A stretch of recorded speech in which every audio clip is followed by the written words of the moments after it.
Adolphe Irénée Coly. Adolphe Irénée Coly. Irénée Coly. D'accord. Et aujourd'hui, vous êtes le premier de la République, sciences mathématiques. Comment cela est arrivé? Bien, je pense que être premier de la République, c'est pour moi source d'une grande satisfaction, source de bonheur, source de fierté, non seulement pour moi, mais aussi pour tous mes parents et toute ma famille.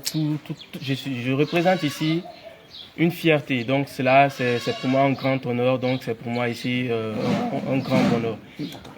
Et quel travail avez-vous abattu avec les parents, les encadreurs pour y arriver? Bien, le travail que j'ai abattu pour y arriver, je pense que ça date de plus de 3 années, parce que cet objectif-là, je me l'étais fixé depuis la 11e année.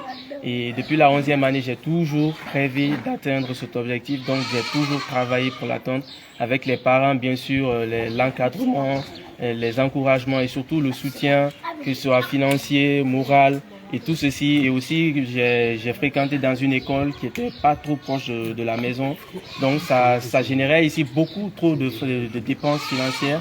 Mais ils ont toujours été là, ils ont toujours soutenu, ils m'ont toujours encouragé. Et de ma part, j'ai aussi fourni un énorme effort. Parce que depuis la 11e année, je me suis débarrassé de plusieurs choses pour me concentrer que sur cet objectif. Donc, depuis la 11e année, tout ce que j'ai à faire, c'est d'étudier, étudier, encore étudier. Donc après l'école, je révise, ainsi de suite. Et même pendant les vacances, donc ça fait 3 années que j'ai pas réellement connu de vacances. Donc, j'ai révisé pour cela. Et même en terminale aussi, après l'école, je révisais à la maison parce que je m'étais tracé ici un emploi du temps personnel que je tâchais de respecter à toute rigueur. Et je pense que tout ceci couronné ici par la grâce de Dieu, et c'est ça qui a ici donné ici ce succès, c'est-à-dire ce résultat. Quand vous avez appris ce résultat hier, quelle était l'émotion qui vous a animé? Quand j'ai appris ce résultat hier, j'ai eu une émotion que je n'arrive pas encore à décrire parce que j'ai coulé des larmes. Mais cette fois-ci, c'était des larmes de joie. J'ai vraiment pleuré et j'étais vraiment content. J'étais en extase. Je pense que je peux tout décrire seulement que c'était une émotion de bonheur. Aujourd'hui, vous avez décroché le bac, vous êtes désormais bachelier. Qu'est-ce que vous comptez faire dans l'avenir? Bien, comme toujours, j'ai toujours rêvé ici d'évoluer dans ma carrière professionnelle dans les filières qui concernent ici les nouvelles technologies, notamment qu'il soit l'informatique ou l'ingénierie informatique. Donc c'est ce à quoi j'aspire de faire dans la vie future. Et quel appel avez-vous à lancer aux jeunes Guinéens qui pensent que aller décrocher le bac c'est la fin du monde et puis c'est la fin quoi? Non, décrocher le bac, c'est un passage très important dans la vie de tout un chacun, dans le cursus scolaire, parce que ça vient couronner ici 13 années d'études, ou plus encore en fonction des années.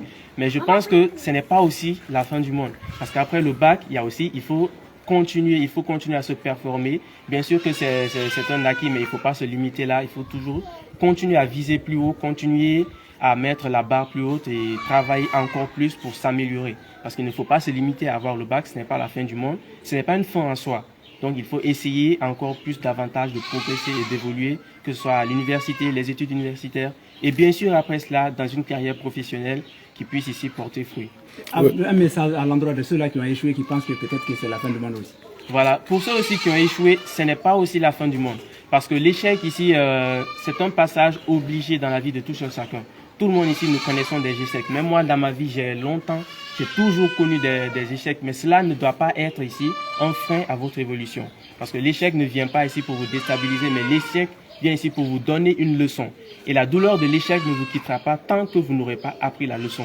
Donc vous devez faire quoi? Vous devez vous examiner vous-même, vous faire une auto-examination très critique pour que ici vous puissiez déceler le problème, savoir qu'est-ce qui n'a pas marché, recadrer les tirs et pour revenir encore plus fort. Et je pense que en revenant plus fort cette fois-ci, ce sera la bonne fois. Et paraît-il, vous avez promis que vous allez avoir une moyenne historique. Oui. Bon, je l'avais promis depuis toujours et même à la fin d'année, on avait organisé des interviews entre nous, histoire de garder un gage de souvenirs. Et on demandait à chacun de dire quelles étaient ses attentes en fonction de ce bac. Mais moi, j'avais dit que j'allais être premier. D'abord, j'allais être admis. Ça, c'était le premier objectif. Ensuite, j'allais être premier de la République et j'allais avoir une moyenne qui allait dépasser les 250.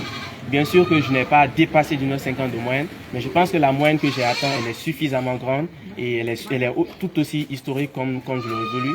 Donc je peux affirmer sans ombre de doute que j'ai atteint la quasi-totalité de mes objectifs et j'en suis fier. Et est-ce que vous pouvez un peu nous parler de l'apport de la famille?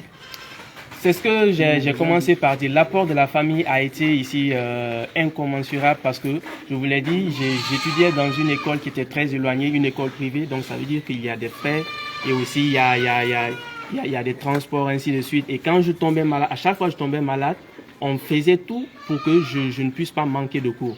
Donc, c'est-à-dire la famille venait directement. Et ce n'est pas seulement, quand je dis la famille, je ne parle pas seulement du papa, de la maman, non.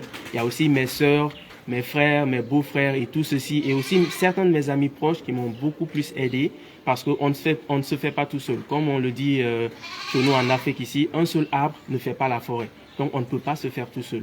Donc ce que je suis devenu, ce n'est pas de mon seul effort, mais aussi c'est la lecture combinée de tous les efforts consentis ici, que ce soit par la famille, les amis, les encadreurs de l'école, les professeurs et tout ceci pour que je puisse en arriver là. Donc je ne peux pas dire que c'est seulement par mon effort, je ne me suis pas fait tout seul.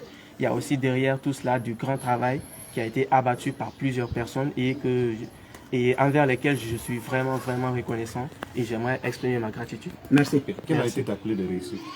Bien, la clé de la réussite, premièrement, je dirais que moi, ma clé de ma réussite, ça a été la foi.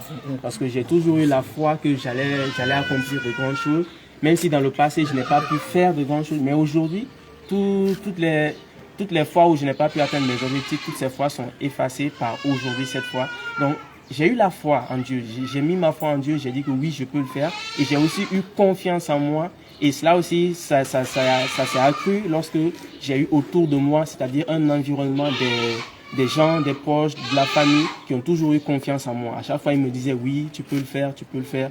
Je me rappelle même, ma grande sœur avait dit que j'allais être les 5 premiers, dans les 5 premiers, mais j'ai juste rajouté que j'aimerais faire mieux, c'est-à-dire être premier de la République, et c'est ce qui est arrivé. Félicitations. Merci. Merci d'avoir. Monsieur, vous êtes le responsable de l'école. Nous avons fini avec lui. Ils ont fini avec moi. Ah, Non, c'est la RTG. ah, ok.